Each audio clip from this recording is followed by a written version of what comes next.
Dwight Lodewegers is nu 3 weken dwaande om zijn ploeg warm te gaan. Tegen de amateurs gaat het aardig, maar van echte weerstaan is dan geen sprake. Lodewegers is voor de wedstrijd dan echt nieuwsgierig hoe zijn ploeg onder druk reageert. Dat krijg je straks ook natuurlijk in de competitie te maken. Dus het wordt heel realistisch eigenlijk. Hè? Van waar gaan we verdedigen? Hoe hoog gaan we, hoe vroeg gaan we druk zetten? Gaan we storen? En vooral ook wat doen we in balbezit? Hè? Dus dat zijn echt mooie potjes om te spelen nu. De verdediging van Cambuur zocht er haast hetzelfde uit als vorig jaar. Maar Drosten, Van der Laan en Bijker. Eén nijgezicht erbij kwam, dat van Ramon Leeuwin. Oerkamp van ADO Den Haag, maar hij had hem vlug ompast. Ja, voetbal blijft voetbal, dus ook hier. Alleen het is weer even een ander gedeelte van het land en een nieuwe groep. Dus dat is weer, het is weer leuk en wennen, maar ja, het bevalt goed. Ja, want waar moet je het meest aan wennen? Ja, dat de andere kant van het land is. Hè? Dus nieuwe teamgenoten. Het is weer even spannend allemaal, een nieuwe trainer en de club leren kennen. Maar goed, als je eenmaal op het veld staat, ja, dan blijft het allemaal hetzelfde. Cambuur lid van begin al een Sjen wat de intenties binnen dit dier. Goed en verzwarige voetbalspelen en waar mogelijk het initiatief nemen. En dan vlug leert dat de eerste kans. Luirink kopt hem haast in eigen goal, maar Sinou tikt de bal nog in de lotte. Maar Cambuur zet Sparta betiet vast en versteurt de opbouw van de Rotterdammers. En mooi effect, want er komen meer kansen. En hier betiet druk zetten, de bal onderschept. Martijn Barto maakt de kans, maar Sinou zit op het goede plak. Zo krijgt Cambuur in het eerste jaloeren een paar goede mogelijkheden. En de beste is misschien wel voor Martijn van der Laan. Hij zet zelfs de onval op, geeft een combinatie om met Erik Bakker. Van der Laan rent terug, maar weer zit Sinou in het paard. Geen goals, maar het zocht er goed uit in de beginfase.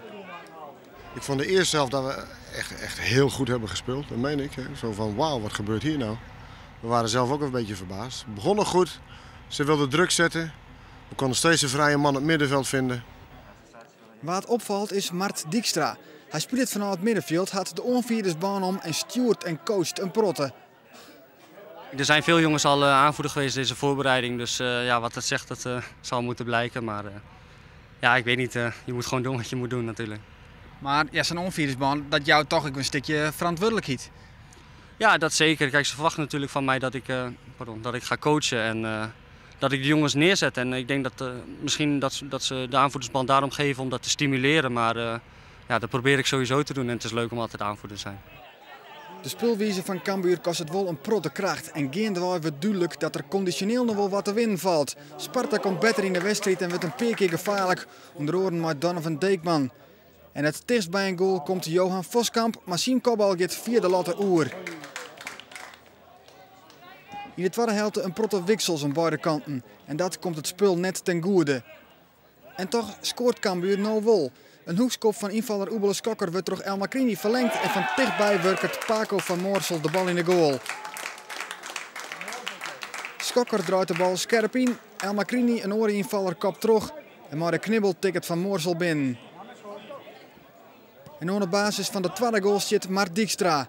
Hij komt mooi op uit het middenveld, behoudt de toersjog en begint het invaller Johnny de Vries. Die helpt in één keer prachtig uit en zet Cambuur op 2-0.